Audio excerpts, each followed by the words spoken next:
Okay, let's start. So, continuation ng position sizing, proper position sizing, and risk management. So, hindi ko lang kung sino dito si Cap M, pero yon at least, iba-iba pala sa sa Ako po. ano. Wait lang, sino yun? Ako po. Mark. Mark Errol Velasco po. Okay, okay. So, hindi ko kasi alam na iba pala sa Bing X. Bing X yung gamit niya, tapos iba rin sa Binance. Pero may konting difference lang. Na-crack naman namin. So, para pag may question kayo dito, you can message me. So, yon. Dito na tayo sa percentage needed to recover. Okay? So, last time, inexplain ko yung mga losses, kung gaano kalalaki. Okay? May ipapakita pa ako sa inyong screenshot. Wait lang. Ako gumawa nito eh. Para mas madali nyo maintindihan kung gaano kalaki yung percentage needed to recover sa losses. Ito. So, kung makikita nyo, itong nasa gilid, itong 50, yan yung, let's say, capital mo, $50. Okay? Tapos, ito is yung risk mo. Okay? 0.5%, 1%. Ito yung sinasabi ko, standard 2% na risk. Ikaw bahala dyan. Then, ito is yung um, magkano yung matatalo mo kada trade. So, sa 50, pag 0.5% yung risk mo, 0.25 matatalo sa'yo. Yan yung sinasabi na meron kang 200 trades para maubos yung $50 mo. Okay? So, yan ang explanation. Then, makikita nyo na yan dito. So, let's say 2% equals $1 matatalo sa'yo kada trade. Meron ka lang 50 trades. Okay?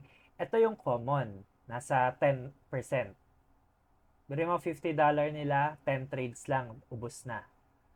Okay? $5 natatalo sila kada trade. Yan yung common. 10% pababa. Minsan nga 50% eh. 2 trades lang talo na agad yung $50 nila. Okay? So, I hope nagigets nyo to, no? Then, after that, marirealize nyo itong percentage needed to recover to break even. So, hindi natin kailangan ng malaking capital. Kahit maliit, kaya mo siyang mapalago by protecting your capital. So, dito kasi, pag 60% nawala sa capital mo, let's say $100, 60% nawala, 150 yung kailangan mo para lang mabawi para lang mag-break even, para lang bumalik siya sa $100. Wala pang profit yon. Okay? So, lalo na kung 90% pa nawala sa'yo. So, lahat ba dito um,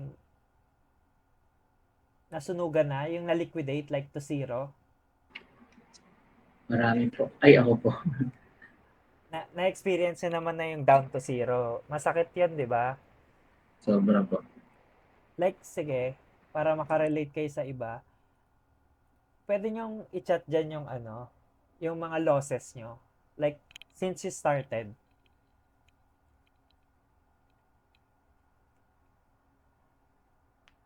Iba kasi hindi pa ata nag-experience mag-trade dito. Pero yung nag-try na, like, mga estimate ng losses nyo, i-chat nyo dyan.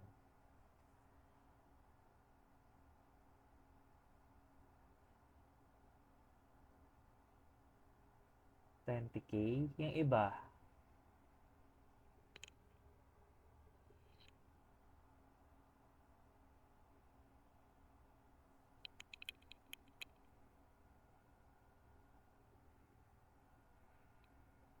yung iba shy type.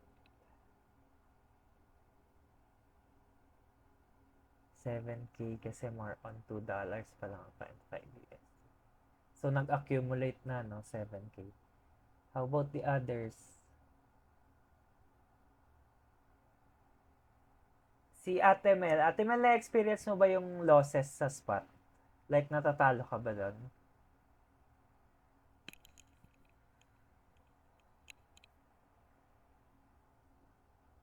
Ma-record. 50 USD. Okay. So, na-experience nyo ng matalo, okay? So, whether $20 yung capital mo or mga malalaking capital, pwede mo siya mapalago using position sizing. So, ito simple chart lang to ng percentage needed to recover your losses. So, pag nawalan ka ng 10%, madali lang gawin yan. Okay, 11.1%.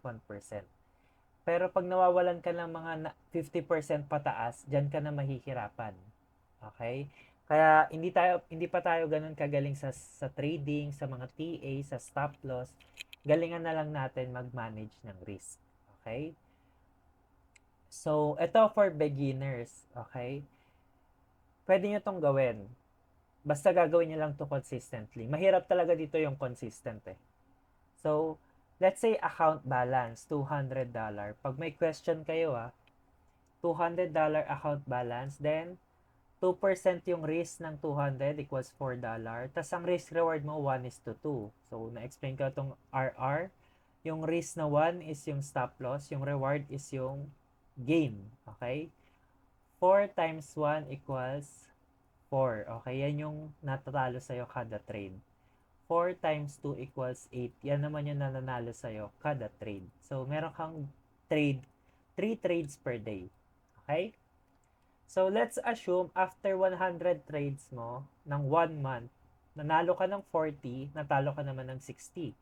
So, mapapansin mo, 20 yung difference. 20 yung talo mo. Okay? So, i-compute natin itong $8 times 40 mo. Okay? Yan. $8 times 40 equals 320. So, yung $4 na loss mo kada trade times mo sa 60 equals 240.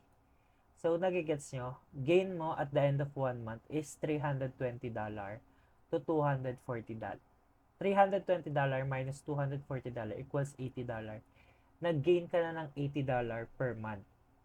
Okay, mahirap ma-achieve yung $80 per month. Yung after 1 month, magko-close ka ng $80. Mahirap yon kasi mas malaki pa yung losses mo. Although naka-gain ka man, naghahabol ka pa ng losses mo. So, even if you have 60 losing trades and 40 winning trades, you still made a profit of $80 out of 100 trades. So, nakuha? Nakuha nyo or may gusto kayo ipa-explain? Pwede nyo gawin to. Pwede nyo i-adjust yung $100 sa capital nyo. Sa 50 or 20 or 10. Okay, then sundin mo to. Makikita mo kung ano yung potential gain mo sa 1 month. So, this is 200. Halos kumita siya ng almost 40% ng 200 niya. Yun yung proper. So, walang question? Wala po. Coach, paano kapag 2% naman ang risk? Ano ang magiging outcome? This is 2%. Yan, 2% yung risk. $4 yung outcome. What do you mean 2%? Ito 2% na to. Which paano kapag 2% naman ang risk?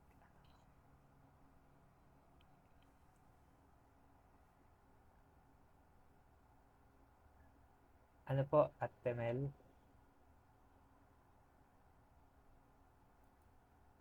Intindihin nyo to by heart, guys. Ito nagsalba sa akin.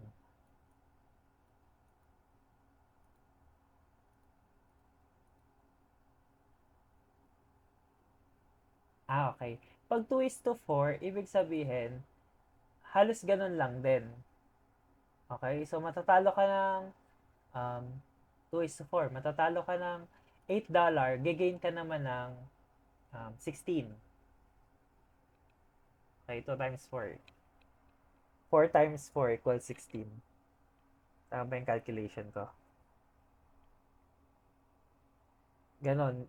Nilakihan mo lang talaga yung ano mo.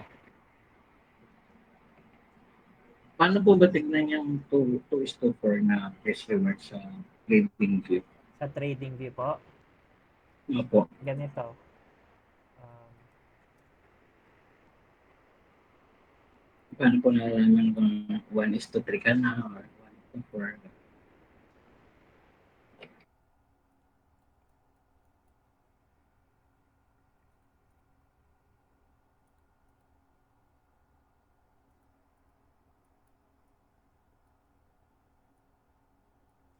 So, isipin nyo, kada isang box nito is parang yan yung $4, $4.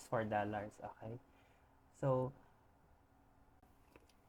this is 1:2. Yan. This is 1:3 and this is 1:4. So, kung gusto mo palabas yung 2:4, okay? Yung lalabas siya sa 2:4, then magkakaroon siya ng difference doon sa i-input mo sa Binance. Okay? Let's say for example, matatalo mo lang dapat $4. Then ang magiging talo mo doon is 0.8 na. Okay? Yung tinuro ko sa iyo, Mark, kung saan mo siya i-input. Kasi pag nilagay mo doon yung percentage, ang lalabas doon is $4 lang. Okay? Kailangan mo siya Yes po. i-increase ng $8. Parang dodoblehin po. Oo, parang dodoble yung ano mo, yung loss mo. So technically, Okay. para lang din siyang 1:2. Mm. So tingnan niyo dito. Ay, ano ba yun? Profit.io. Gawin natin yung 200. 2% XRP 1:2. Ay,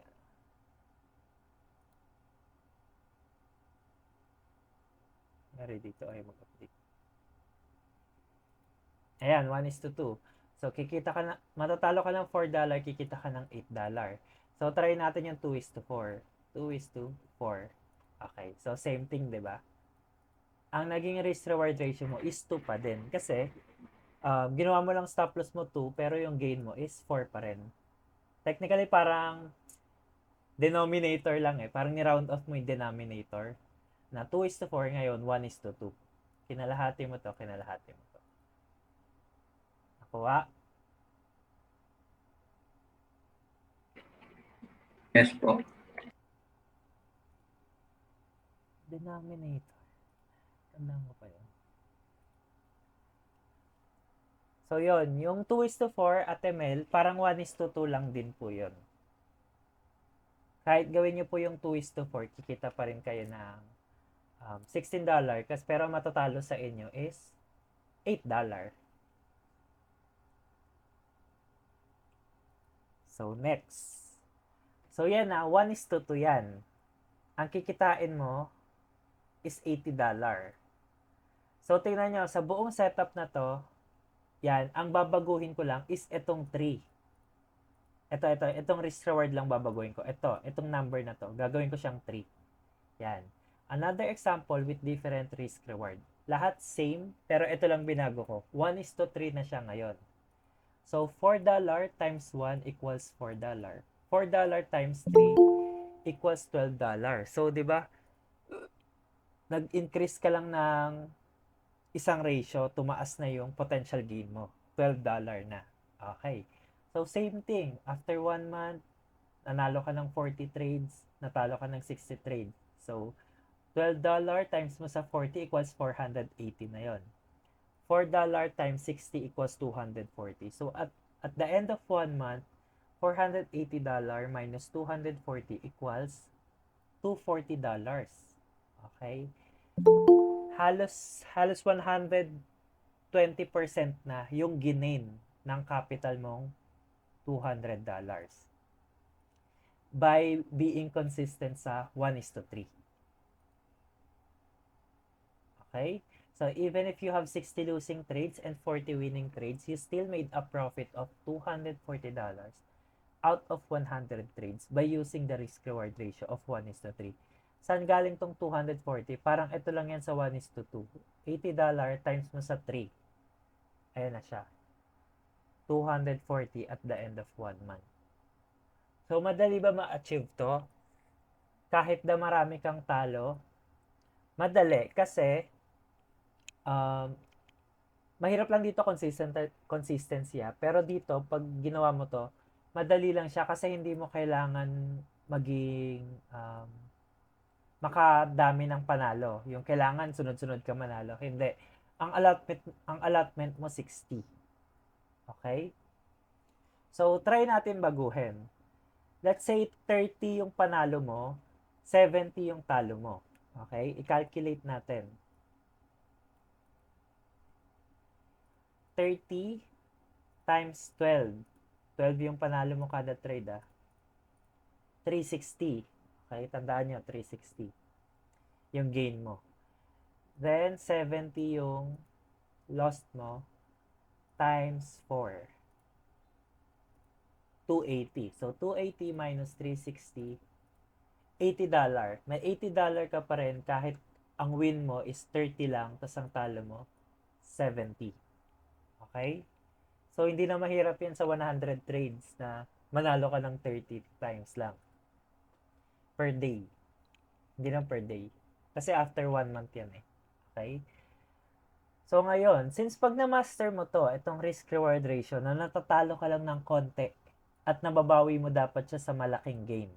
So, dapat pag nananalo kayo, kaya niyang i-cover yung losses. Doon kayo magiging profitable, hindi sa strategy. Then,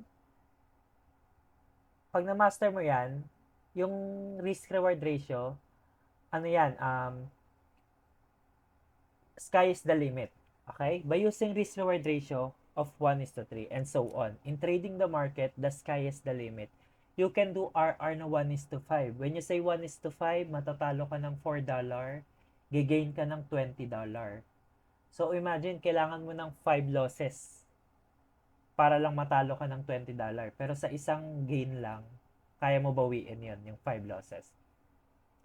1 is to 10, 2 is to 20, but make sure alam mo yung ginagawa mo. Pag sinabi kong alam mo yung ginagawa mo, alam mo yung target sa PA, alam mo rin yung target profit. Okay? So, yan lang yung example na for beginners na pwede nyong sundan as a guideline or para maging consistent lang kayo. Kasi pag humawak ka na kayo ng malaking pera, hindi nyo siya makokontrol. Hindi nyo, lalo na yung mga tinuturuan ko na galing sa malaking pera, hindi nila makontrol tong maliliit. Kasi maliit lang sa kanila to, $12. Kasi 200 nila, kumikita sila ng another 200 in one day. Possible, pero hindi siya consistent. So, yun yung labanan. So, any question? May nagets ba kayo doon?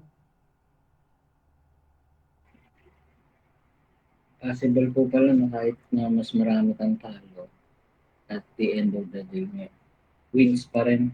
Oo, wins Kahit, pa rin. Kasi inalagaan mo yung losses mo. Yung wins, sky is the limit yan. So, nakita nyo to. Nakita nyo tong TA ko dito. 5RR to. Ito, 5RR din. Yung sa mana.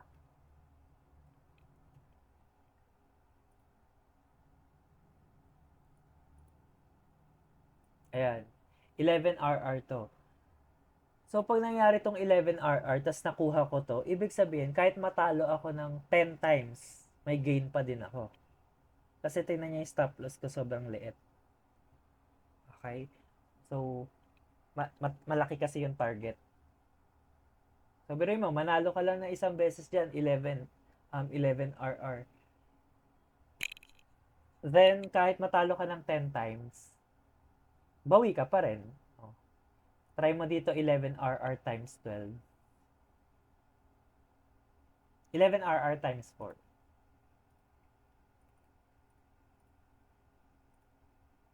Okay, $44. So, kahit matalo ka ng maliliit, makakabawi ka pa rin. Okay? So, may question kayo dito?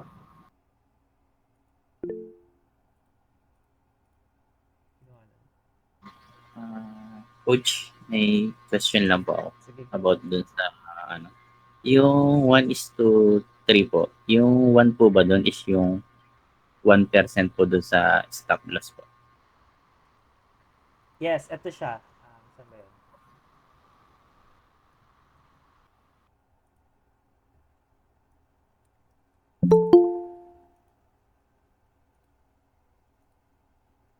Kasi medyo ano yung basta po nasa around 1 po siya Hindi. or mismong 1%. Ito lang yung sinasabing 1%. So, nakikita Ah, nyo to, minsan ano siya, minsan 1 is to 2. 2.72%. Mm. Wait lang. Gawa muna tayo ng 1 is to 3.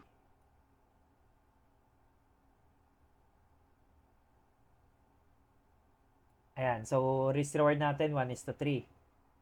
Okay? So, yung stop loss na 1, ito na yon, buo na yon. $4 matatalo dito. Pero yung risk, yung sa stop loss na ilalagay mo, yan, 2.79%. Hindi Ah, talaga siya 1%. Ito lang yung 1%, yung buong ito. Ibig sabihin, mm, $4 matatalo sa'yo. Dito sa buong to, $12. okay. So, by Akala chunk. ko kasi pagka 1 is 1% dito sa stop loss. Dito, yung lalagay mo 1% na ganyan. Tapos, pero 3, ano siya, 3 dito sa ano. 1:3 pa rin siya. Pero 1% lang ipapatalo ko. Yan. Nakaganyan. Kasi pag nilagay, Eh, pag pinilit, pag inano mo dyan 1%, magiging 8 RR to. Nag-iba yung pero rating. sinasabi ko po na 3 lang. Yung mismo 3 yung RR ko po. Oh, yan. Ito yung 3 RR. Pero naka 1% lang po ako Oh, sa stop loss. 1% Hmm. lang to. So, Ah, by chunk yan. $4. mm. Kala ko kasi is pag 1:3 is yung ano mismo. Yung percent sa baba is 1. Then 3 to 3 yun sa taas. Yan. Yan. So, ayan yung lalagay niya sa stop loss ha. Yung sa Binance. Familiar kayo sa advance ng Binance? Nakita niyo na yon. Dito. Yan. Ito yung stop loss. Yung 0.68 na yan. Yan yon yung percent sa ilalim. 2.78. Itong 8.40% sa gain, dito yan sa taas. So, dyan, bago ka pa mag-trade, makikita mo na yung potential profit and loss. So, biruin nyo, $2 lang matatalo pero mag-gain siya ng $15. Okay? Coach, dun sa, ano, sa Being X, ang experience natin, parang, yung naiiba yung, ano niya, yung price niya. Kung dapat gawin po doon, o lumipat na lang ulit sa Binance Hindi. ngayon. Usually yung sa Bing X, na correct mo naman siya, ang nilagay mo is yung percentage. Kasi yung sa Bing Mm. X, tinry niya, nilagay niya dito 0.68. Pero dito, iba yung price nung Mm. token. Okay? So, sundin mo na lang yung nandito sa percentage. Mm. Kasi pagka kinonfirm ko po, doon po Ay, siya, parang alam ko na kung ba't ka nagkakamali. mm. Baka dito, pag sinearch mo, ano yan, RDNT? RDNT. Baka hindi mo nakuha yung Bing X na PS po. RDNT USDT. USDT PS. Dot Ito. PS. Ayan. Hindi, ano, dot PS po. So, yan. Wala dyan. So, baka ganun. May problem kasi yung kaninang pinag-uusapan natin. Pero ano po, lahat po nung ginagamit ko sa trading view, as of now, may PS po siya. Kasi kaya nakaano po, nakaset na siya sa Bing X. Pero kung ano po, medyo hindi gaano friendly yun. ano na lang, siguro lipat na lang ulit ako sa Binance. Siguro, ano lang, kailangan lang, i-tweak-tweak. Kasi natama naman natin siya ng una. Oo, sa bagay po. So, yan. Wala ko kasi yung Bing X eh. So, baka sa iba dyan na may ibang exchanger, baka malito rin kayo pag in-apply nyo to. Same lang to sa lahat. Itong position sizing na to. General to.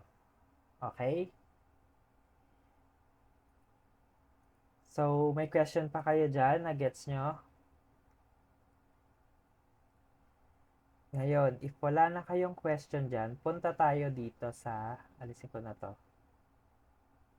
Series kasi to ng position sizing. Punta tayo dito sa advantage and disadvantage ng naglalagay ng stop loss tsaka take profit. So, bago dyan, punta muna tayo sa difference ng spot and futures. Baka kasi may ibang spot trader dito. Bigay kayo ng coin. Ano po.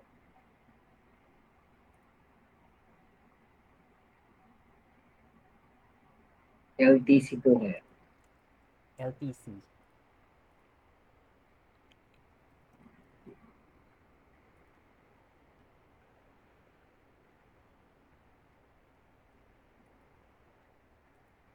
Okay. So if ikaw ay isa kang spot trader, usually low risk sa spot. Okay? Pag sinabing low risk, hindi kasi siya inaabot ng liquidation. Imposibleng maubos yung pera mo ng basta-basta. Hindi rin siya basta-basta masusunog. Ang difference lang sa spot is pag negative ka na, kailangan mo nang mag-cut loss. Cut loss yung talo dun eh. Automatic na kinakat mo. So let's say for example, spot trader. Dito yung support. Okay? Si spot trader, hindi siya pwede bumili na yung market is bumababa. Kasi para lang siyang bumibili ng stock dito, tapos tumataas, tapos ibebenta niya. Yung typical na trade. Diba? So, bumili ka ng Apple sa palengke na 5 pesos, tapos binenta mo sa mall ng 20 pesos. Ganon yung spot trader. So, ang lesson sa spot trader, bumibili sila sa support. So, unang gagawin mo, is i-identify mo lahat ng support area. Okay, so this is support, ganyan. Ngayon, let's say for example, tumaas tong market, tas bumaba siya dito. Okay? Then, dyan ka bibili, kasi support yan. Tas pag tumaas siya, tsaka mo siya isa-sell. Yun yung sa support. Kasi hindi siya pwede mag-trade ng pababa. Hindi to pwede gamitin ng support. Ng spot. Okay? Yung short na pababa. Kikita lang siya sa pataas. So, ganyan. Typical. Buy ka dyan, tapos buy ka ulit, para ka nagdi-DCA hanggang tumataas, tas TP. Which is matagal din, kasi ang advantage dito is kung malaki yung capital. Ngayon, low risk naman to, pero kikita ka dito, for sure. Okay? Ngayon, what if bumili ka dito, tas bumaba si market. Okay? Then, yung position mo dito is negative na ngayon. Pero hindi siya talo. Let's say 1,000 mo, naging 800 lang. Ganon. Hindi siya talo unless i-cut loss mo. Pag sinabi i-cut loss, bawiin mo yung pera mo. Hindi mo na ipasok sa trade. Yun. Para tinanggap mo na natalo ka ng 200. Ngayon, pag bumalik siya ulit dito, then, mag-buy ka ulit. Okay? Kasi pag tumaas to, kumikita ka dito, yung negative mo dito, nababawasan. Ganon yun. Lagi ka lang bibili sa mga support area. Okay? May question? Magtitipi ka sa... Ganun po pala yung diskarte ng kala iintayin mo na lang siyang sumundo. Yes, ganon. Iintayin mo siya, wag mo siya ika-cut dito. Kasi wala naman liquidation yan eh. Kahit bumaba pa yan dito. Umaabot lang Opo. yan ng kunyari 1,000 mo. Umabot lang siya ng 200. Pero hindi siya nawala. Aantay mo lang siya ulit bumalik dito sa kung saan ka bumili para mag-gain siya. Okay? Pero take note ha, kailangan nyo intindihin yung nandito. Ano ba yun?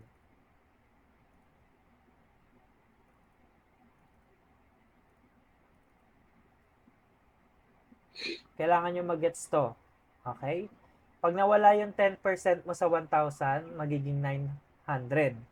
Pag nag-gain ka ulit ng 10%, 990 na lang yun. Hindi siya buong 1,000. Doon, doon nanganganib yung spot trader. Kaya kailangan magte-take profit sila sa mga pag tumataas. Okay? Or pagbawi na talaga. So, kunyari, natalo ka dyan ng 60%. Dito, pagbaba nito, natalo ka ng 60%. Ang kailangan mo na angat is 150% para lang mabawi mo yung spot mo or yung break-even, yung nawala sa'yo. Okay?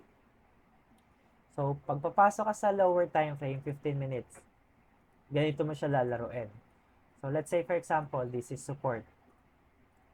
Okay? This is resistance. Yan. Bumili ka na dyan, tapos, isa-sell mo siya pag pumunta siya sa resistance. Ganon. Applicable pa rin. Hold on, guys. Kung may question kayo, drop nyo lang dyan ah. Okay, so you have question? Nagigets? Yun po, coach, yung ano po ba yung dapat gawin pagka bumagsak pa po? Ika-cut loss na po ba? Aantayin na lang tong mga ulit. Sa spot? Opo, opo. Pag sa spot ka, hindi ka dapat nagka-cut loss. Okay, magka-cut loss ka lang pag bumili ka talaga sa pinakataas, yung na-FOMO ka, yung naiwan ka na sa taas. Kailangan mo tanggapin na sobrang layo na at sobrang laki na ng losses mo. Okay, for example dito, tsaka dito papasok yung word na trade. Okay, for example dyan, pumasok ka ng 1,000. Ito, ayaw bumaba.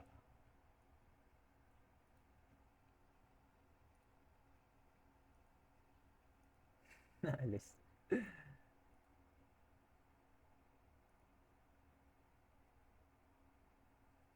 Ayan, kita nyo na. Yan, pumasok ka ng 1,000. Tapos bumaba na siya hanggang dito.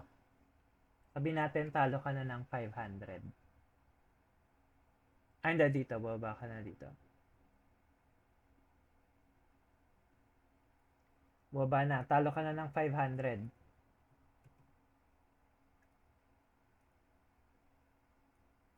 Okay? So, 500 na lang na remaining na pera mo dito. Pwede ka na mag-decide kay market na papasok na yung word dyan na trade. Okay? Willing ka na ibigay kay market yung 500 mo na natalo. Makikipag-trade ka. Ikakat mo na yung 500 mo. Ano yung tinrade mo? Nag-trade ka ng position. Nung una, dito yung entry mo. Ngayon, dito ka na umentry. Mas magandang entry ng pataas. Kasi nasa ilalim. So, pag tumaas yan, kumikita na yung 500 mo. Nagets mo yung word na trade? Nagets mo yung word na trade? Nakipagpalit ka ng position kay market. Binigyan mo siya ng 500. Clear? Clear po. Saan po nakikita yung bale kung gusto mo nang makapag-trade? Dito sa market mo. Nyari, makikita mo sa spot mo. Yung 1,000 mo, naging 500 na lang. Tas LTC yung tinitrade mo. Then, pwede mo nang i-cut yun. Like, i-cut mo na para hindi na mas malaki yung losses. Tapos, humanap ka ng support kung saan ka bibili. Para makabawi ka naman sa losses mo. Parang sinel nyo na po, tapos bibili na lang po ulit ng Oo, support. bili ka na dito. Tanggapin mo na yung 500 na wala na talaga. Kasi nga, Okay. nag-entry ka kasi sa pinakataas eh. Okay? So, ang mahirap dito sa spot, wala tong leverage ha. So, advantage niya, wala naman siya liquidation. Ang disadvantage niya, wala siyang leverage. So, nyari, 50% yung kinita nito, maliit lang din yun, mga 50 pesos. Ganon. Wala kasi siyang leverage. May mga ano din po ba yun, mga stop loss, ano? Wala na siyang stop loss. Okay. Manual cut kasi siya. Okay? So, I hope nagigets nyo to if ever magi-spot kayo. Yes, lalo na kung nasa ilalim ka, pwede kang mag-DCA. So, parang ganito. Ito, sample. Nung bumaba yung price dito, bumili ka ulit dito. Nung tumaas, tipi ka. O pwedeng hindi ka magtipi. Nung bumaba ulit, bili ka ulit. Tumaas, pwede ka tipi. Nung bumaba ulit, bili ka ulit. Okay? Yan yung DCA. Nagdadagdag ka na nagdadagdag. So, kung nakabili ka dito sa taas, may losses ka, kahit negative yan, itong dalawang nasa ilalim mo, kumikita naman. Okay? So, pag lahat yan tumaas, ibig sabihin, doble na yung profit nito, ito nagpo-profit pa lang. Kaya wag kayo bibili sa resistance area. Kasi sa resistance area kayo nagsasell. Parang yan, support, resistance, buy, sell, buy, sell, buy, sell, ganun. Kung may pang DCA kasi iba wala na pang DCA eh.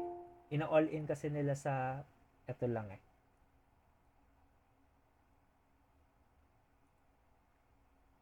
Makakaipon kayo dyan guys sa spot. kailangan nyo lang maging patient kasi maliliit lang talaga yung pwedeng return. Pero, um, pag nag-accumulate naman yung maliliit na yon, lalaki din yun. Beri mo, 100%. 1:1 yun eh. 100% nito, 1,000. 100 lang kikitain mo dun. Pag umangat ng 100%. 1:1 kasi yun eh. Okay, so clear? Wala nang question about sa spot? Okay. So, safe yan, pero pag futures, yun ay may liquidation, yun ay maraming sunog. So, punta tayo dito sa advantage and disadvantage naman ng may SL, tsaka take profit. Ito pwede rin maging applicable sa spot. Okay? Usually, sa spot kasi, yung SL mo is yung ima-manual TP mo. Yun yung cut loss. Let's say, for example, ganyan. Nakalong ka dyan, tapos 1,000. Wala kasing set dun eh. Pag bumaba na yung pera mo ng 900, ano mo na siya, kina-cut loss mo siya. Yan na yung parang SL mo. Pero manual cut loss to hindi to nasa set. So, yan yan. So, pwede nyo i-apply to. So, yan. May trader na naglalagay ng SL tsaka take profit. SL stands for stop loss para ma-limit yung losses mo. Take profit is yung target mo na take profit. So, ang advantage ng naglalagay ng SL tsaka TP is, ibig sabihin, meron silang plan. Okay? Alam nila kung saan yung stop loss, alam din nila kung saan yung tatargetin nila. So, pag meron silang plan, hindi na sila stress na tingin ng tingin sa chart. Kasi dalawa lang yung direction ng pupuntahan nun. Take profit or SL. So, same thing dun sa example ko kanina sa position sizing. Kahit matulog ka, dalawa lang ang pupuntahan nun. $4 or yung $12 mo na game. So, next. Safe yung setup, walang liquidation. Kahit makatulog ka, hindi masisiro yung account mo kasi nga, nakaset ka ng SL. So, marami na ako nakita na nakatulugan, walang SL. Pagising, zero agad. Masakit yon kasi minsan 50k, 100k, down to zero. Ganun lang kabilis. Yan yung risk doon sa futures. Then, advantage niya, loss is based on risk. Okay? Pag sinabing loss is based on risk, yung natatalo sa'yo is hindi ganun kalaki. Nakadepende ka sa risk appetite mo, which is 2% or 3%, depende sa trader. Okay? So, yung disadvantage naman ng biruin mo, may disadvantage pa rin yung naglalagay ng SL tsaka TP. Yung disadvantage nila is you get only based on your setup. You will not be able to capture bigger pump and dump. So, ito yung example. Let's say, ako dito. Naglong ako dito. Okay? Ang talo ko dyan is $4. Ang gain ko is $12. Yung example kanina dito. $12. Ngayon, pag ito yung market, biglang nag-pump hanggang dito. Okay? Pwede ako kumita dyan ng almost $300 plus. Kaso, yun yung disadvantage ng nakaset yung TP. Huminto na siya dito. $12 lang kasi yung sinet ko. So, nagets, nahinto na siya yung take profit niya. Napigilan yung pump. So, yun yung disadvantage ng nakaset yung SL tsaka TP. Next, prone to SL hit, bear or bull trap. So, usually kasi, pag naka-set ka ng SL, minsan, tama naman yung bias mo, pero, tinatamaan mo na yung SL, tsaka ngayon nagpa-pump. Okay? Prone to SL pag nag-set ka. So, next. Tuloy.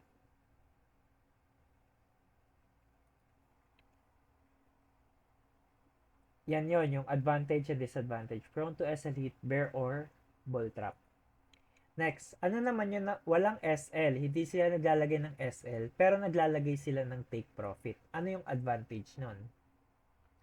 Dito is longer exposure sa market. From negative to positive. Paano yon? When you say longer exposure sa market, yung SL nila sobrang layo. So, pwede pang bumaba dito si market, longer exposure nga. Okay? Tapos, negative ka ngayon. Then, babalik siya dyan sa take profit para kunin yung $4, $12 mo na gain. Okay? Yan yung advantage ng walang SL. Pero, ang disadvantage niya, prone to bigger cut loss, worst is liquidation. Okay? Pag malaki na yung negative, nagka-cut loss ka na. So, hindi na $4 yung kina-cut loss mo. So, dito, $4 lang dito eh. Pero habang lumalaki yan, dumodoble yan. Okay? $12 na dito, baka dito $16 na. So, pag natakot ka na bandang dito, kinat mo siya, $16 na yon. So, kahit manalo ka ng isang trade na $12, kulang ka pa rin. Negative ka pa rin. Kasi malaki yung cut loss mo.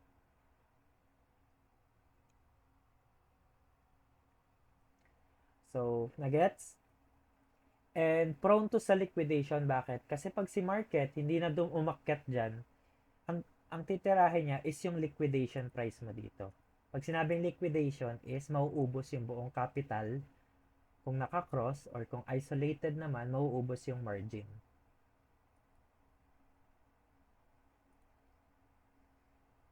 So, Renz, may question ka? Baka bilis ko ha.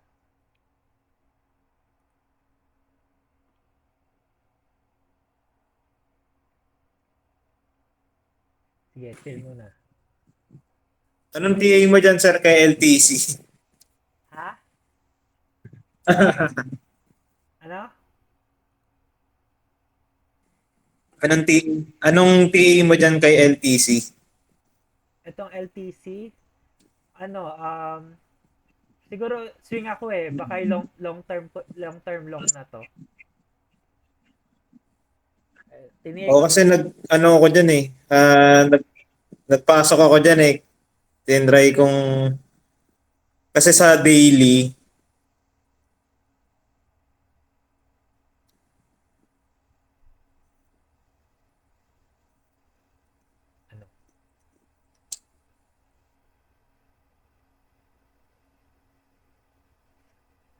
Saan sa daily? Tuloy? Nung halving to eh. In-explain ko yan sa YouTube. Okay. Saan na tayo? So, yon. Yung wala namang SL plus may TP, you only get small target TP but you will allow huge negative P&L. So, syempre, wala kang SL. Hinahayaan mo siyang magpalaki ng negative.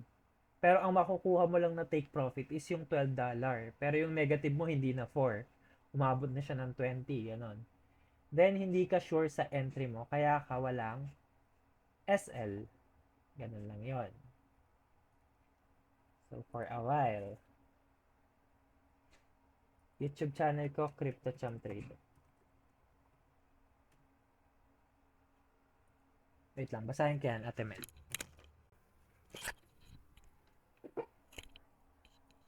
Okay. Yan yung YouTube ko, Crypto Chum Trade.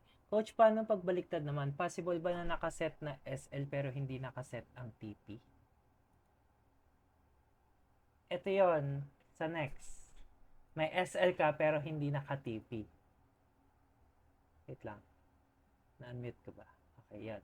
Nakaset yung SL mo pero hindi naka-TP. So, yung advantage nyon, makaka-capture mo yung bigger moves. Katulad na itong example ko. Hindi ka hihinto sa $12 kasi nga, wala kang take profit. Hindi siya mapipigilan dyan. Tapos, ang isa pang advantage niya, you can move SL and partial TP or trail stop. So, what do you mean by that? So, syempre, nakaset yung SL mo. Only TP ka dyan. Hanggat umaakyat yung market, TP ka ng TP. Hanggat hindi tinatamaan yung SL mo. So, let's say, kumita ka na ng $12 dito. Ay, wag. Okay, na-take profit mo na or pinartial mo. Then, umangat pa si market. minumove mo lang siya. Ganyan. Minumove mo lang siya ng minumove. Okay? TP ka ng TP hanggat umaakyat. Huwag lang tatamaan yung SL mo. So, by structure, minumove mo yung trail stop. Yung structure, matututunan niya sa market structure. Kung paano mag-trail stop. So, hanggat umaakyat yan, take profit ka ng take profit. So, ginawa ko yun sa FET. Napakita ko na sa inyo yun.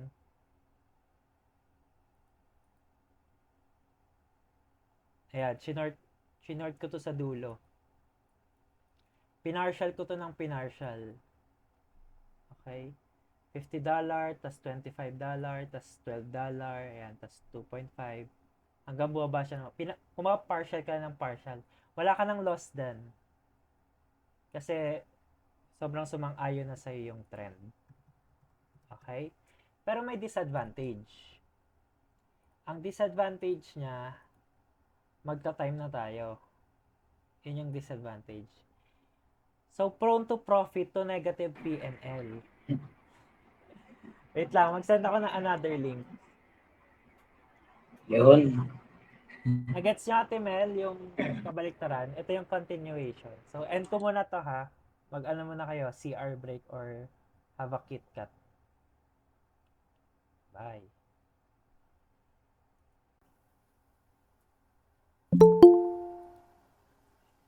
Shy type eh.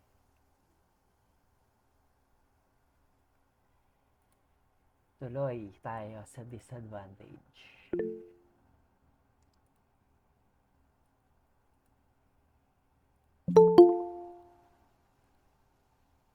Enlighten naman siya, coach. Magaling kayo mag-isip. Lol. Thank you. Kasi tanong ko yan ng mga... Sorry. Tanong ko yon nung nagtatanong ako. Talagang detailed. Like, anong gamit ng cross? Anong gamit ng isolated? Anong disadvantage niya? Paano siya gagatakin? Marami pag nakita niyo yung kachat ko nun, buti yung patient ang sumagot. So, next. Ito yung tinatanong ni Ate Mel. Nakaset yung SL pero walang TP. So, yun. Makakapture mo yung bigger moves. Yung advantage niya. Tapos, you can move your SL and partial TP. Ito yung maganda dito eh. Partial, tapos move SL. Take note ha, wait lang. Kuha ko na sample.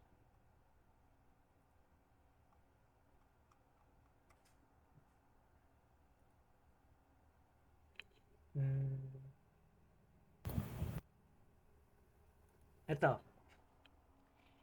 Ito, pag nag-partial ka dito ng 50%, nyari, yan, ongoing TP.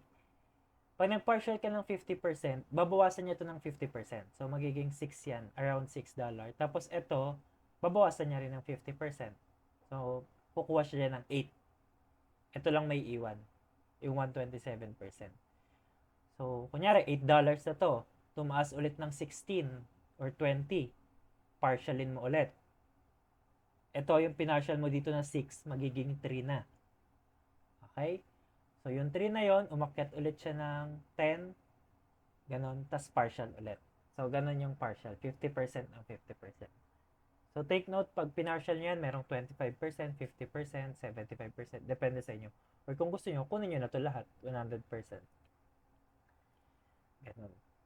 So, ang disadvantage ng SL, nakaset, pero walang take profit, is prone to profit to negative PNL or profit to SL. Ito yung tipong, may tawag dito eh. Makukuha ko na yan.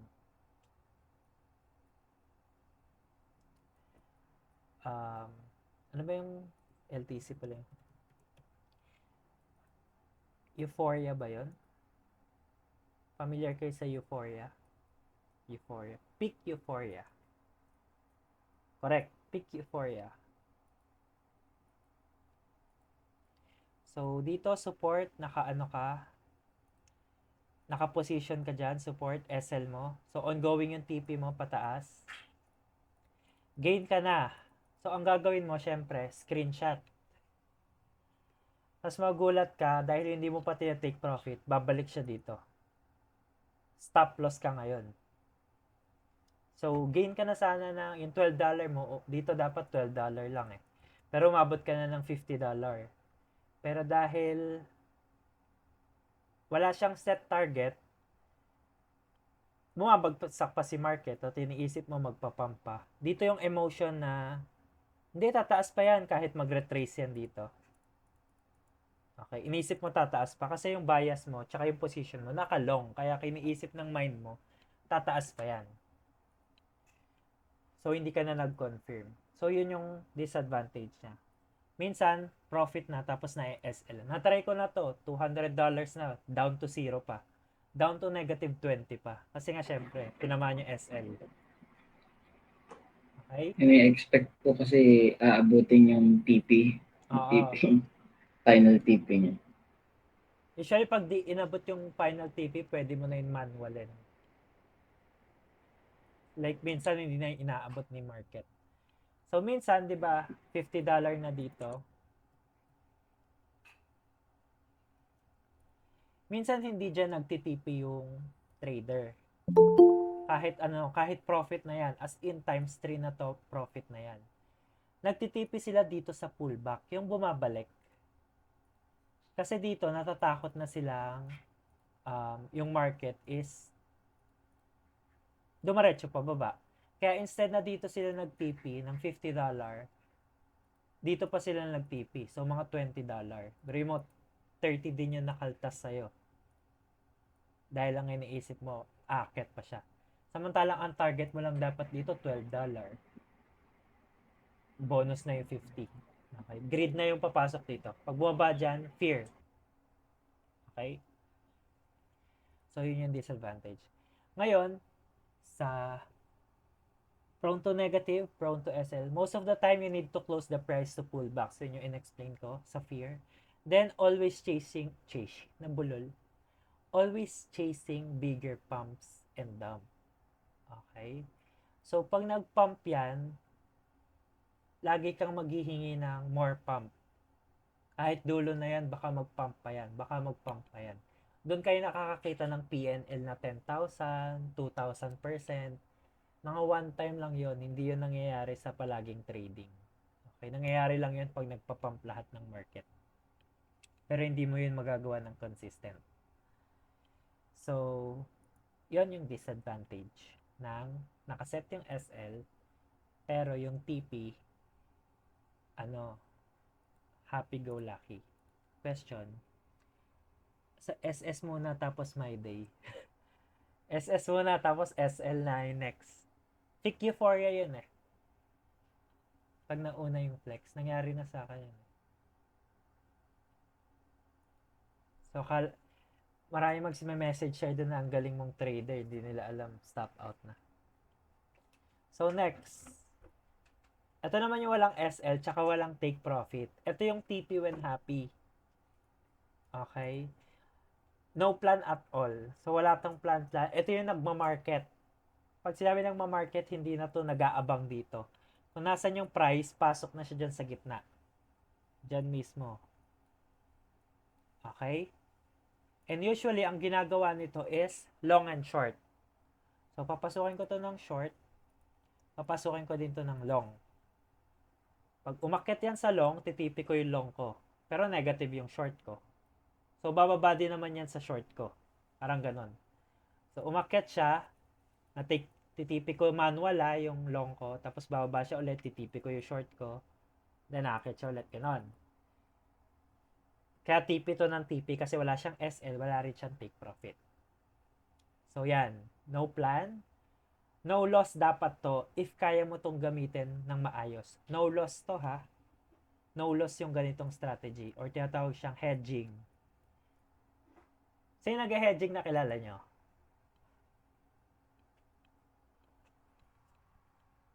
Baka familiar lang kayo. Yan. So, yun. No loss tong trade na to. Okay?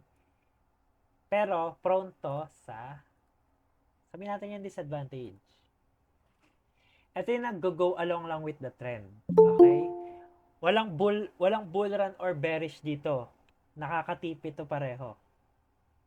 Galing, no? Walang bull or bear sa hedger. Nakakatipi yan pareho. Kaso, prone to stress and counterproductive because you need to check from time to time. Okay? Ano yung ba yung chine-check niya? Siyempre, kailangan niya i-check kung magte-take profit siya. Kailangan niya i-check kung malaki na yung negative niya.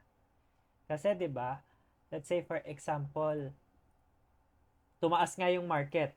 So, nakaka-profit siya ng malaki.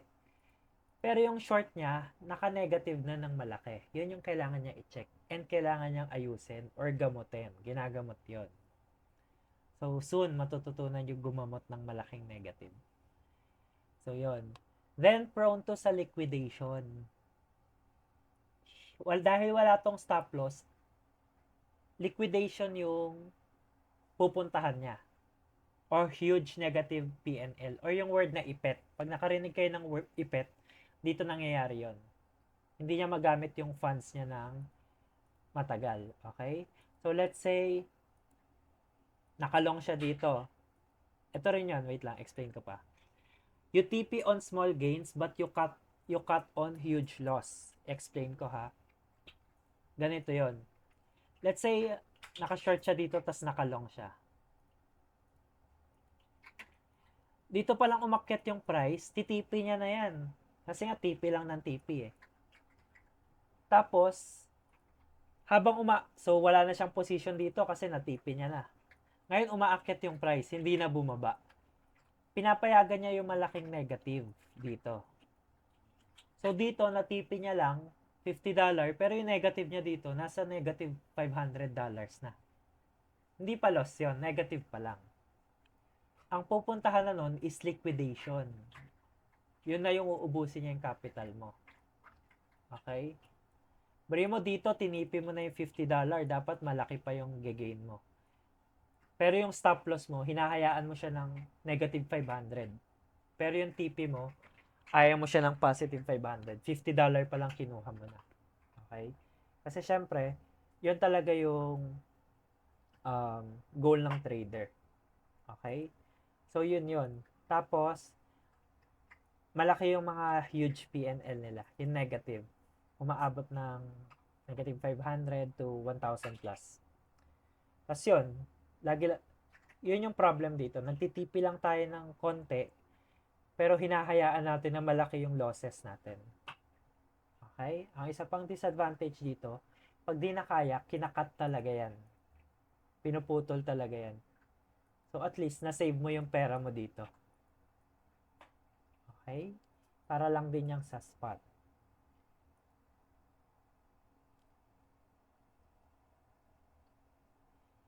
Mapapahanap ka na talaga ng quotes pag mauubos na. Dahil pa naman quotes dyan. Yung hold ko pa ba to o yung relasyon namin? Ganon. Ganon ba?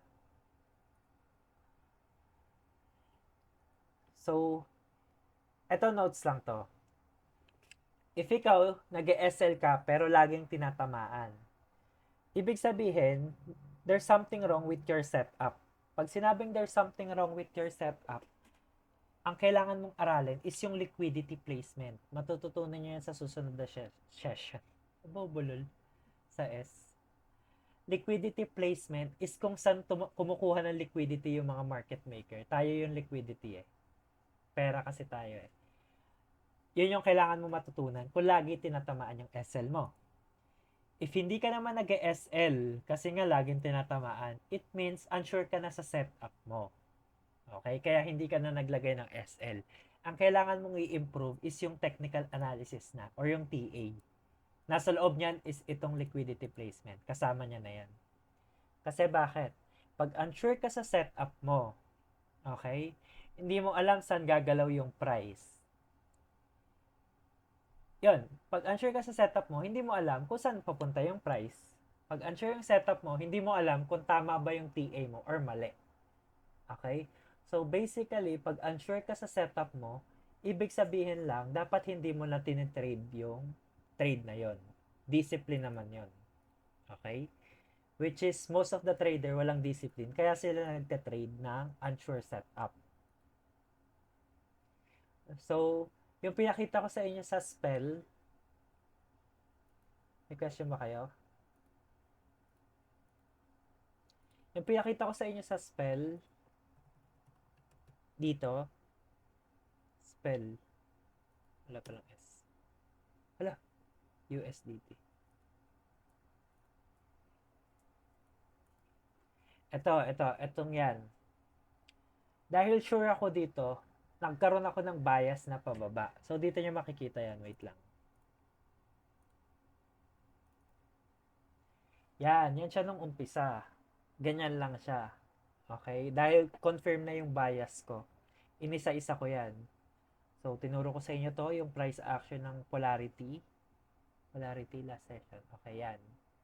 Support, tapos breakout, tapos naging resistance. So, yan. Then, pababa na yung resistance niya. Okay, then pasok dito. Ito yung mga liquidity placement na dapat hindi ka na dyan tinatamaan. So, yan. And so on. Diba? Pag sure ka sa setup mo, alam mo yung stop loss, alam mo yung take profit. So, ito yung sinabi mag-a-adjust ka sa market. Itong area, itong position ko na to, pwedeng hindi to puntahan ni market. Okay? Pwedeng dito mag-pump na siya. So, kailangan ko mag-adjust. Kailangan ko na siya i-TP dito or else may stop out tong dalawa pag nag-pump to. Okay, yun yung adjust. Ima-manual ko na to. Okay? Pero pag na-confirm ko to, momentum downside na bababa siya, then paninindigan ko tong TP ko sa baba. Okay? So, ganyan tayo nag-a-adjust sa market. So, any question?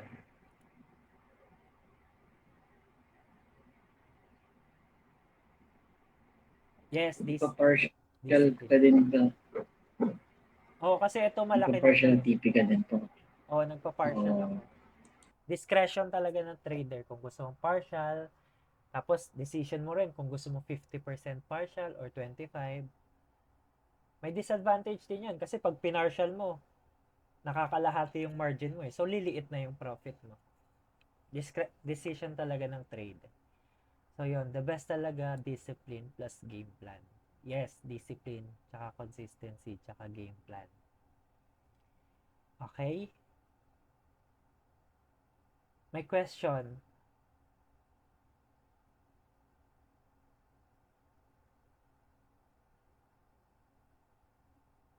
So, yan, ina-explain ko lang sa inyo yan in general. Pero, kayo mismo mauhubog sa sarili nyong hulma. Kasi pag tinuruan ko kayo na gusto ko maging katulad nyo ako, baka mag-fail kayo. Or maging katulad nyo si Sha, baka mag-fail lang kayo.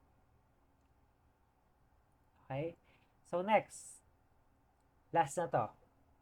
Advantage and disadvantage naman ng cross tsaka isolated. Okay? Alam niyo na ba to? Itong cross and isolated.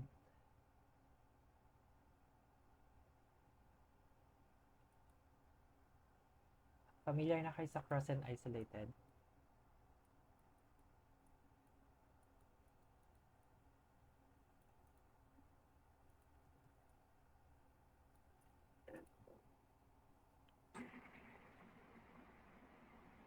Okay.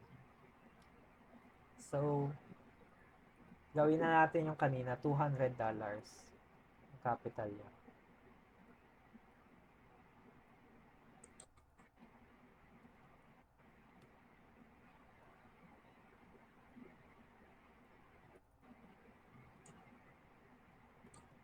Okay.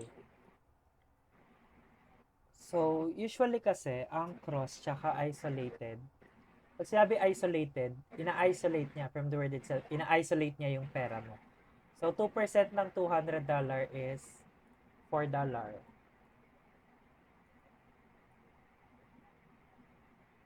Okay? Usually, ito yung mga walang let's say wala tong stop loss. Ito, 2% ng cross is $4 pa rin. Okay. Hindi porket $4 yung 2% niya, ang mapupunta sa margin is $4. Ito yung margin ha. Diyan. Hindi $4 mapupunta dyan. Pwedeng 10. Pero ang matatalo lang is $4. Okay? Kasi may mga maintenance pa to. Okay, mali to dyan. So, let's say $4. ang lumabas sa trade na ni-require ni Binance, sabi natin is $10.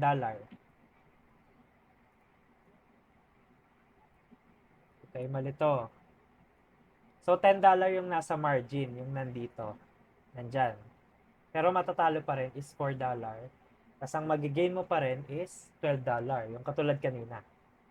Okay. Ngayon, dito sa isolated, andito yung liquidation niya.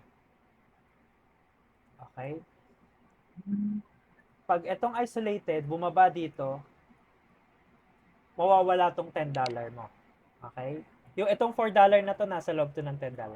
Mawawala tong $10 mo. Yan yung liquidated. So, matitira sa'yo dito is 190. In short, hindi na 2% nawala sa'yo. Dapat $4 lang nawala sa'yo. Kaso nawalan ka ng $10 kasi na-liquidate ka. Okay? Wala ka kasing stop loss. Ngayon, ito, cross, pag pumunta yan dito sa liquidation ng isolated, hindi yan maliliquidate. Kukuha siya dito sa 200. Okay? Baka yung liquidation niya is sobrang lalim pa. Mga hanggang dito. Okay? So, nagne-negative lang siya ng malaki pero hindi siya naliliquidate.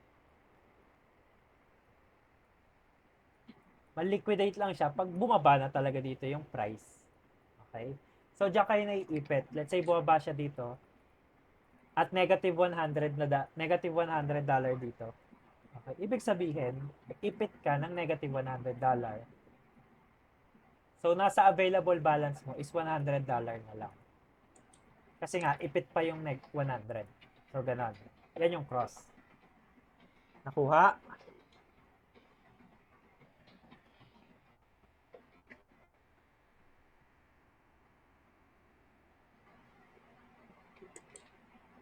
Pag na-liquidate yun, yari ka na sa kasama mo sa bahay. Masakit to ma-liquidate. Ito, okay lang ma-liquidate eh. $10 lang eh. Pero dapat hindi pa rin. Pero ito, either i-cut loss mo yan. I-cut loss mo yung 100 or ubusin niya yung buong 200 pag hindi mo pa kinut loss. So yan, advantage ng cross pag malaki ang bala sa futures account. Pwede rin. Pwede kahit $20 ah. Ask ko lang coach kung ilang USD lang nasa futures. Yun lang naman mahahagip, di ba? Pag naka-cross. Yes, yung nasa available balance.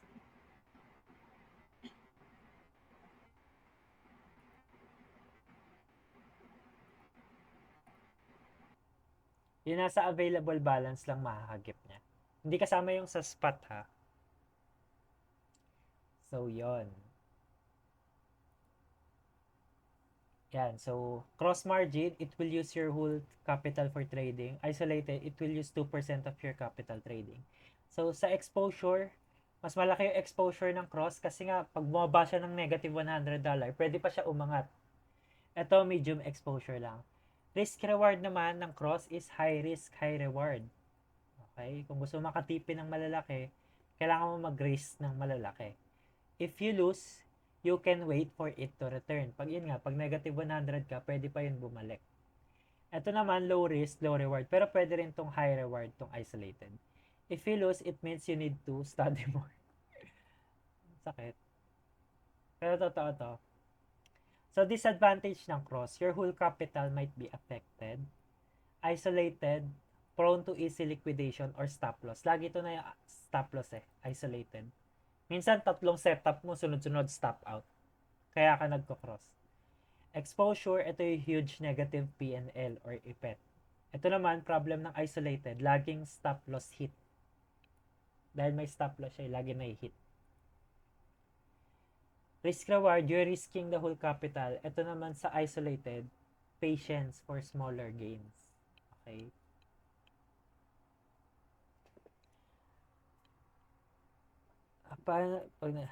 Ask ko lang po, coach. Yes, hindi kasama yung nasa spot. Trading body mas mo. Dati, pero busy na kami. Dati nagsabay kami mag-trade. Ako TA, tapos siya yung ano. Hindi lang kasi kayo yung batch niya, meron pa yung batch sa Messenger. Hindi kayo yung first batch na tinuruan ko. So, yun. Pero hindi kami trading buddy. Nakakasabayan ko lang mag-trade. Okay? So, hindi kami, nagtutugma kami for some time, pero hindi kami magtutugma kasi nga nandito siya sa, as in opposite direction. Nandito siya. No SL, no TP. Nandito ako.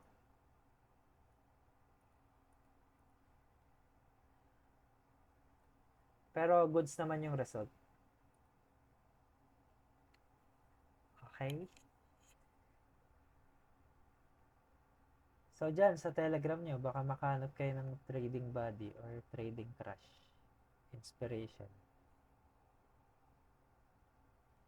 Sabay kayo maliliquidate pero masaya. So, question.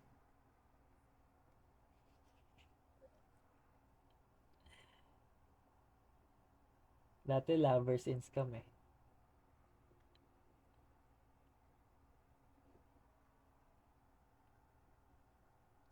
Wala na kayong question?